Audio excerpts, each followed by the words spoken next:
नमस्कार, आप देख रहे हैं ए भारत न्यूज लाइव, आपका चैनल, आपका आवाज। बिहार में जात पात की राजनीति खत्म करने, बदलाव और विकास की उम्मीद को लेकर बिहार विधानसभा 2020 से पहले नवगठित प्लूरल्स पार्टी और मुख्यमंत्री पद की उम्मीदवार पुष्पम प्रिया चौधरी ने दूसरे चरण के लिए अपने कैंडिडेट की घोषणा कर दी है।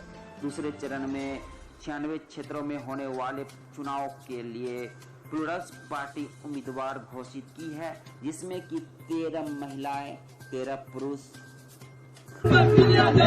है। खबर के में फ्रंट पेज पर विज्ञापन देकर सीएम पद की उम्मीदवार खुद को घोषित कर लिया है। बिहार की रहस्यमयी सियासी लड़की, आखिरकार यह लड़की है कौन? इस लड़की ने प्लूरल्स पार्टी का गठन किया है। एक खूबसूरत लड़की, एक अनजान लड़की, पहले इसे कोई नहीं जानता था, लेकिन आज बिहार में इसके चर्चे हो रहे हैं। इस अनजान चेहरे के बिहार की सियासत में बड़ी भूचाल मचा दी। सबके मन में सवाल है, मिस गर्ल कौन है?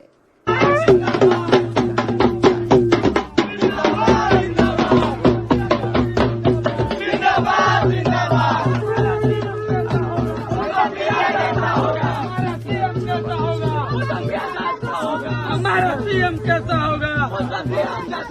पुष्पम प्रिया चौधरी जिंदाबाद, जिंदाबाद, जिंदाबाद। पुष्पम प्रिया चौधरी जिंदाबाद, जिंदाबाद, जिंदाबाद। पुष्पम प्रिया चौधरी जिंदाबाद, जिंदाबाद। रही है, इसे संभाल कर रखें, क्योंकि यह आपके और आपके बच्चों के बेहतर भविष्य की गारंटी है। कौन है पुष्पम प्रिया? अब की बार किसकी सरकार? देखना दिलचस्प होगा कि आखिरकार सियासी जंग में कौन किसके करीब और किसके सरताज, किसके किस्मत का ताला टूटेगी, लिखेगा कौन इतिहास। खबरों में बने रहे, देखते रहे ए भारत न्यूज लाइव, आपका चैनल, आपकी आवाज। चैनल को लाइक, शेयर, सब्सक्राइब करना ना भूलें। नमस्कार, आप देख रहे हैं जो अखबार पढ़े हैं, तो हम कहे अखबार 8 बजे के बाद हमारे यहाँ देता है, और चूंकि बाबूजी के समय से वही होकर दे रहा है, इसलिए हम उसको हटा नहीं सकते। तो कहे हम व्हाट्सएप पर भेजते हैं, और व्हाट्सएप पर जो भेजा तो हम कहे आप इसको पहचान रहे हैं, और हम भी पहचान लिए। ये सही में पुष्पम प्रिया चौधरी की तस्वीर है, और उन्होंने ही बड़ा ऐड दिया है। अब इसको पढ़ के हम कोई कमेंट करेंगे। इतनी बातचीत हुई, उसके बाद से लगातार बॉम्बे से, दिल्ली से, पटना से आपके मित्रों ने मुझको फ़ोन किया और जानना चाहा ये क्या कहना है। हमने सबको कहा ये तो उसकी सोच है, वो उस संबंध में वही बताएगी, हम तो बता नहीं सकते। फिर भी हमने उसको खुटौना तरफ, कल हम थे, उसके बाद सिंघाड़ा गए, क्यूटी गए, तो हमने फ़ोन करके उससे जानना चाहा जो क्या है, ये विज्ञापन का क्या अर्थ है, शासन बदलेगी यू बिहार में या खुद को मुख्यमंत्री घोषित कर रही। ये विनोद चौधरी हैं, जेडीयू के नेता हैं, एमएलसी हैं। वो कह रहे हैं कि पुष्पम प्रिया के इस कदम के बारे में उन्हें भी कोई जानकारी नहीं थी, लेकिन कुल मिलाकर अब सियासी गलियारों में इस वक्त बिहार के हलचल मचा दी है इस लड़की ने। पुष्पम प्रिया जो कि लंदन में पढ़ रही हैं, 32 साल इनकी उम्र है, और अब ये कह रही हैं कि लंदन से वापस आकर ये बिहार की तस्वीर बदलना चाहती हैं, और इसलिए उन्होंने अपनी ये नई पार्टी बनाई है और इसका नाम रखा है प्लूरल्स। और विनोद चौधरी, पुष्पम प्रिया के पिता, इस वक्त खुद हमारे साथ फोन लाइन पर मौजूद हैं। विनोद चौधरी जी, सबसे पहले तो मैं आपसे ये जानना चाहूंगा, क्या आप अपनी बेटी के इस कदम में उसके साथ हैं? मेरा पूरा नैतिक समर्थन, आशीर्वाद उसके साथ रहेगा। बिहार और मिथिलांचल की परंपरा है, अपनी बेटियों को लोग बहुत सम्मान देते हैं, आशीर्वाद देते हैं। नहीं तो अभी तो आप जेडीयू के नेता हैं, आप एमएलसी हैं, और आपकी बेटी जो है वो कह रही हैं कि उन्होंने एक नई पार्टी बना ली है, उसका नाम है प्लूरल्स, क्योंकि उनको ये लगता है कि यही पार्टी बिहार की सियासत को और बिहार की तकदीर को बदल सकती है। हाँ, सही बात है, उनकी सोच है ये, वो सोच रही हैं। और आपके सामने बहुत सारा उदाहरण है। जो विजया राजे सिंधिया दूसरे दल में, माधव राज सिंधिया दूसरे दल में, और मैं व्यक्तिगत रूप से शुरू से मैंने राजनीति जो शुरू की 74-73 से, उस समय से मैं कांग्रेस में रहा। अच्छा। और इंदिरा जी, संजय जी और डॉक्टर जगन्नाथ मिश्र के नेतृत्व में मैंने काम किया। मेरे पिता समता पार्टी के बड़े नेता स्थापना काल से रहे, और उनके निधन के बाद नहीं विनोद चौधरी जी, अब तो ये बताइए ना कि अभी आप जेडीयू में हैं, अब आपकी जो बेटी है वो नई पार्टी बना चुकी है, उसका नाम है प्लूरल्स, तो अब आप जेडीयू में ही रहेंगे या फिर प्लूरल्स ज्वाइन करेंगे? आप भी बेटी के साथ रहेंगे, बेटी के इस कदम में उसका साथ देंगे? मैं जेडीयू में हूँ, मैं स्वीकार कर रहा हूँ, मैं जेडीयू हूँ, और मेरी बेटी स्वतंत्र है।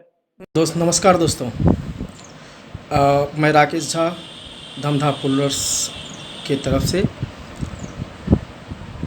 मुझे कुछ ताज्जुब हो रही है जब मैं अपने क्षेत्र में घूम रहा हूँ तो मुझे पब्लिक ये बोल के पूछ रहे हैं कि भाई तुम इस तरह से पैदल और बाइक से जो प्रचार कर रहे हो तुम कभी नहीं सक्सेस करोगे, क्योंकि इलेक्शन जो होता है वो पैसों का इलेक्शन होता है। तुम्हें यहाँ पर पैसे जो है पानी की तरह बहाने पड़ेंगे, जिस तरह से दूसरे पार्टी वाले करते हैं, तभी जो है तुम जीतोगे।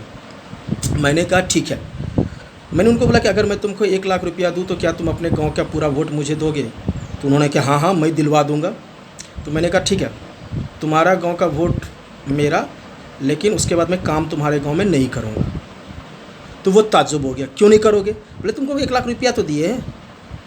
जी हाँ दोस्तों, मैं आप सभी लोगों से सिर्फ यही बात बताना चाहता हूँ कि आज के डेट में जो पॉलिटिकल्स पार्टी हैं, जो कैंडिडेट्स हैं, वो करोड़ों का करोड़ रुपया जो है वो सीट खरीदने में और अपने प्रचार में लगाते हैं। आप इस गणित को इस तरह से समझें कि अगर वो 1 करोड़ या 2 करोड़ में सीट खरीदता है और या 1-2 करोड़ में जो है प्रोबेबिलिटी वो प्रचार में लगाता है, जो कि ऑब्वियसली चुनाव आयोग का जितना बजट है उससे तो बहुत ज़्यादा वो लगाते हैं।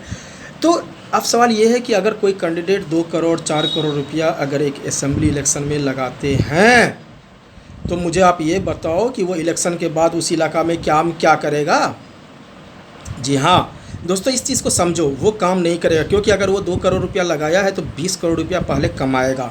वो समाज सेवा करने के लिए 2 करोड़ रुपया नहीं लगा रहा है, या वो समाज सेवा करने के लिए इतना पैसा को पानी की तरह नहीं बहा रहा है, क्योंकि अगर वो पैसा पानी की तरह बहाएगा तो ये मान के चलिए कि वो पैसा जो है वो नदी की धारा की तरह वो कमाएगा, और जो कमाएगा वो काम नहीं करेगा।